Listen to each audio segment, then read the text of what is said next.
नमस्कार, न्यूज 21 भारत में आप सभी का स्वागत है। मैं हूं अर्चना कुजूर। नजर डालते हैं अब तक की खबरों पर।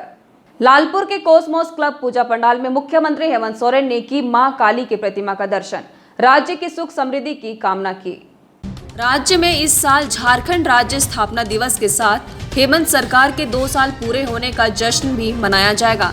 इसे लेकर राज्य सरकार की ओर से एक अधिसूचना भी जारी की गई है, जिसमें कार्यक्रम का विस्तार से जानकारी दिया गया है।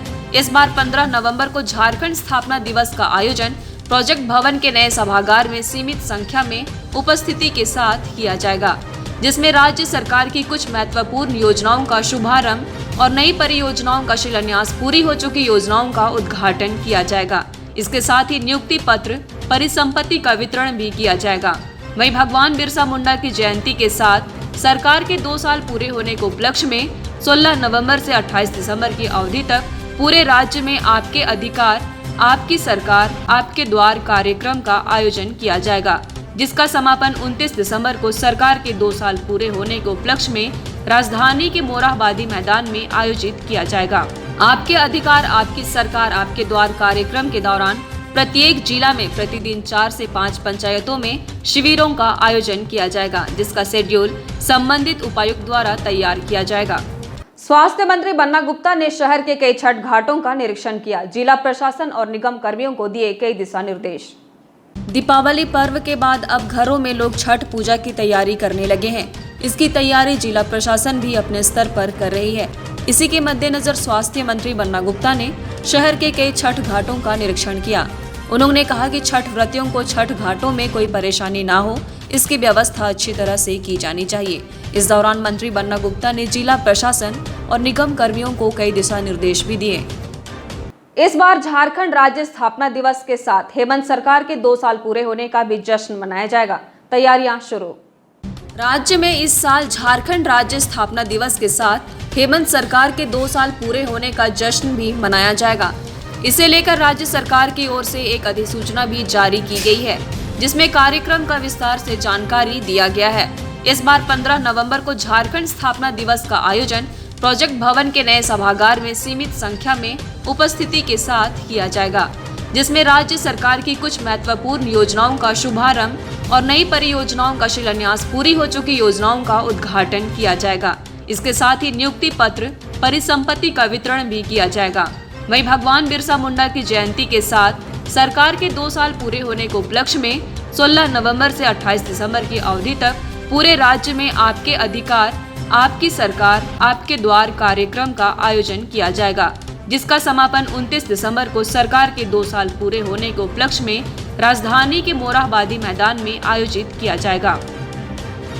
आपके अधिकार, आपकी सरकार, आपके द्वार कार्यक्रम के दौरान प्रत्येक जिला में प्रतिदिन 4 से 5 पंचायतों में शिविरों का आयोजन किया जाएगा, जिसका शेड्यूल संबंधित उपायुक्त द्वारा तैयार किया जाएगा।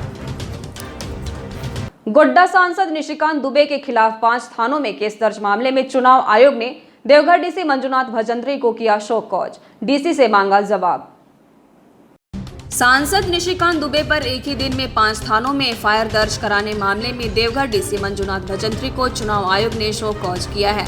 आयोग ने डीसी से पूछा है कि आदर्श आचार संहिता उल्लंघन मामले में गोड्डा सांसद पर 6 महीने की देरी से क्यों एफआईआर दर्ज कराई गई है। आयोग ने डीसी से कारण बताने को कहा है कि आखिर मौखिक तौर पर वीडियो से केस दर्ज कराने के लिए किस आधार पर कहा गया है। जहां आचार संहिता लागू नहीं था, उस क्षेत्र के थानों में भी क्यों एफआईआर दर्ज कराया गया। एफआईआर कराने से पहले आयोग को इसकी सूचना क्यों नहीं दी गई। आयोग ने इस पूरे मामले को गंभीरता से लिया है। झारखंड के मुख्य निर्वाची पदाधिकारी को इलेक्शन कमीशन ऑफ इंडिया के प्रिंसिपल सेक्रेटरी ने डीसी से 7 दिन के भीतर जवाब पूछने और 10 दिन के भीतर जवाब सबमिट करने को। आपको बता दें, गोड्डा सांसद निशिकांत दुबे ने मधुपुर विधानसभा उपचुनाव के दौरान डीसी की कार्यशैली पर सवाल उठाते हुए कई पोस्ट किए थे। उन्हीं को आधार बनाते हुए डीसी के आदेश पर सांसद के खिलाफ 26 अक्टूबर को नगर थाना, देवकी थाना, बुड़ैल थाना, मधुपुर थाना और चित्रा थाना में प्राथमिकी दर्ज कराई गई थी।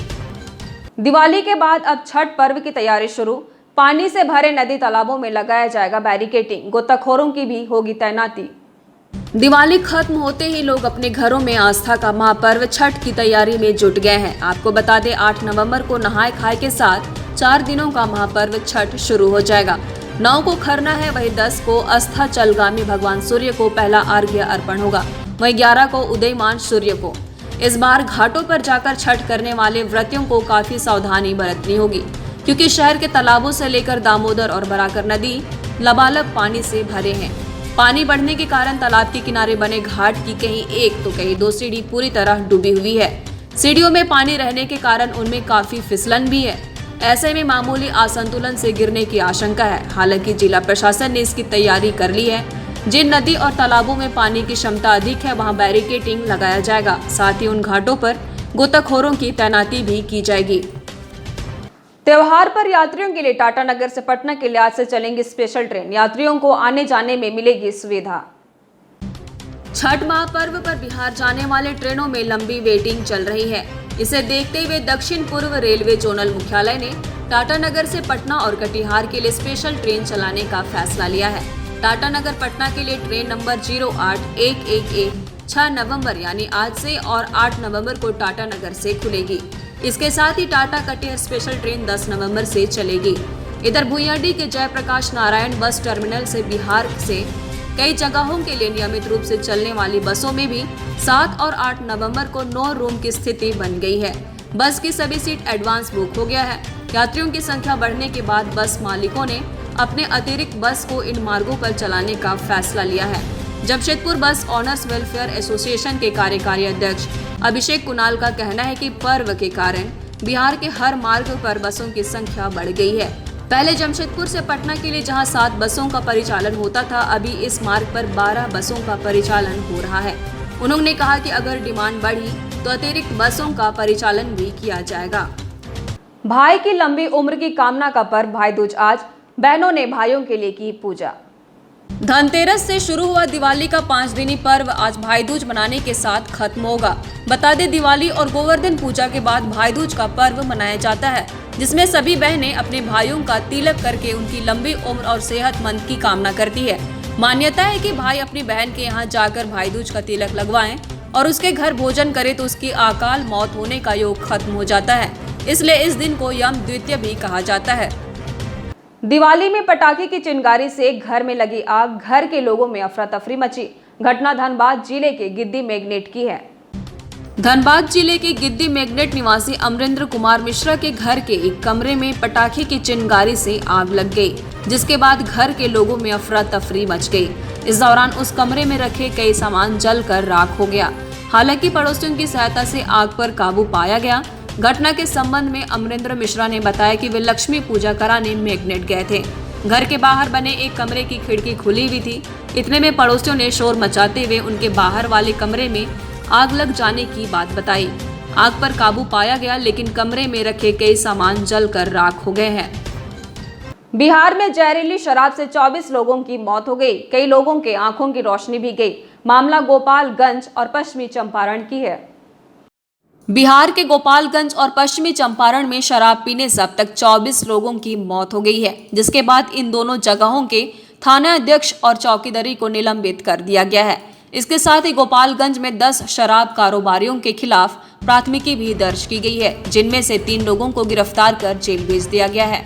वहीं पश्चिमी चंपारण में 2 महिला समेत 4 लोगों को हिरासत में लिया गया है। बता दें, गोपालगंज के महमूदपुर में मरने वालों की संख्या बढ़कर 16 तक पहुंच गई है। बीते दिन डीएम डॉक्टर नवल किशोर चौधरी ने 11 लोगों के मरने की पुष्टि की थी।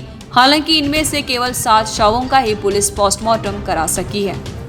दिवाली के बाद मौसम में आया बदलाव। इस साल कई राज्यों में पड़ेगी कड़ाके की ठंड। नवंबर के शुरू होते और दिवाली के खत्म होते ही ठंड बढ़ने लगी है। मौसम में हर दिन बदलाव देखने को मिल रहा है।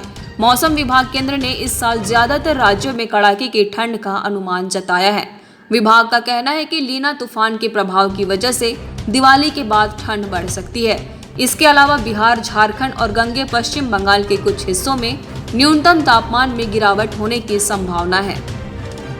अब तक के लिए बस इतना ही। नए प्रमुख खबरों की जानकारी के लिए आप देखते रहे News 21 भारत। हर रोज नई खबरों की अपडेट पाने के लिए आप हमारे चैनल को लाइक और सब्सक्राइब जरूर करें। और अगर आप हमें कोई खबर देना चाहते हैं तो 7295081412 नंबर पर संपर्क कर सकते हैं। नमस्कार।